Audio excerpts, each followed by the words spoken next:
Welcome travelers to Adventures in Security.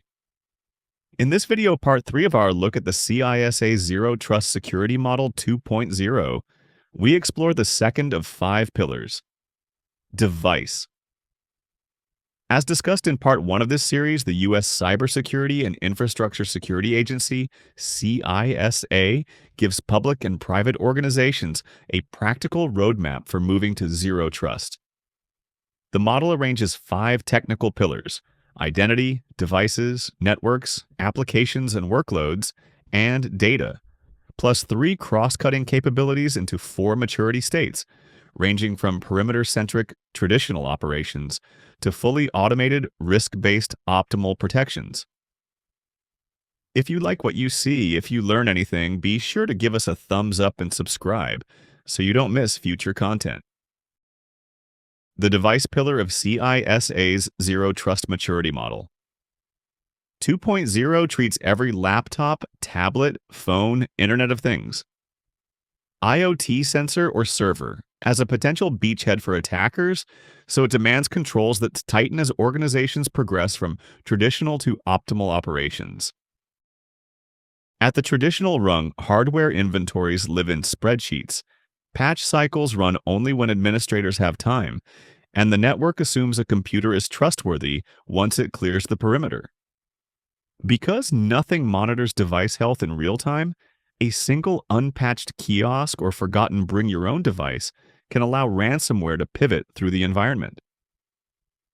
The National Security Agency, NSA, warns that legacy allow-by-default networks routinely miss advanced malware precisely because endpoint posture is invisible until after an incident. Initial maturity swaps guesswork for telemetry. Each endpoint enrolls in mobile device management software that records serial numbers, operating system versions, and security configurations. The moment an unknown phone or a laptop running an out-of-date kernel tries to connect, the system blocks the request, isolating the risk at the edge. NIST's revised SP 800-124 stresses that even small schools or clinics can achieve this step with cloud MDM tools that enforce screen lock timers, full disk encryption, and remote wipe settings from a single console. Advanced programs leave periodic scans behind and stream device telemetry, such as patch status, kernel events, and disk encryption health, into a security data lake where vulnerability feeds and threat intelligence engines score risk minute by minute. If a machine begins beaconing to a suspicious domain or its firmware hash deviates from the golden image, the policy engine automatically quarantines it, rerouting traffic through a remediation network. NIST's Zero Trust Reference Build SP 1800-35 describes this pattern and demonstrates how continuous endpoint analytics shaved hours off incident response during pilot tests. Recent research shows that pairing real-time posture data with adaptive policies cut successful lateral movement attempts by 40% in cloud simulations. Optimal organizations treat device management as code. Purchase orders trigger zero-touch provisioning, which flashes secure firmware, binds the motherboard to attested keys, and registers compliance baselines before the box reaches a user. Infrastructure as code templates then push configuration changes worldwide within minutes. If AI-driven analytics drop a device's trust score, its encryption keys are revoked, and its network routes collapse until the device's health rebounds.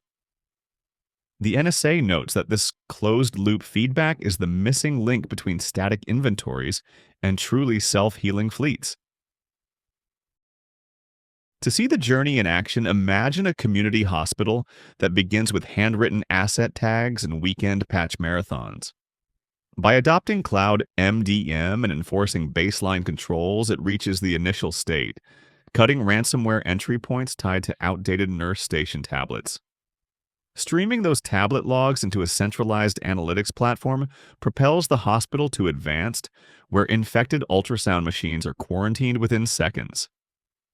Finally, codifying procurement and retirement in infrastructure as code elevates the fleet to optimal, allowing the IT to swap an entire wing's laptops without falling out of compliance or exposing patient data.